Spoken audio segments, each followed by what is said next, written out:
புவனகிரி அருகே கீரப்பாளையத்தில் ஸ்ரீ சேத்துக்கால் செல்லியம்மன் ஆலயம் அமைந்துள்ளது.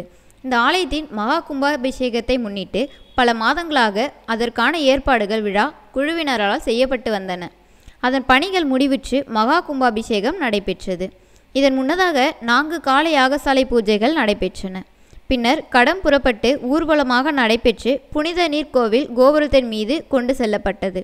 அதன் பின்னர் மகா மாந்திரங்கள் முழங்க ஸ்ரீ பாலவிநாயகர், ஸ்ரீ சேத்துக்கால் செல்லியம்மன், ஸ்ரீ துர்க்கை அம்மன், ஸ்ரீ நவகிரகம் மற்றும் பரிவார ஆலயங்களுக்கு மகா கும்பாபிஷேகம் கோபுர கலசத்தின் மீது புனித நீர் ஊற்றப்பட்டு நடைபெற்றது.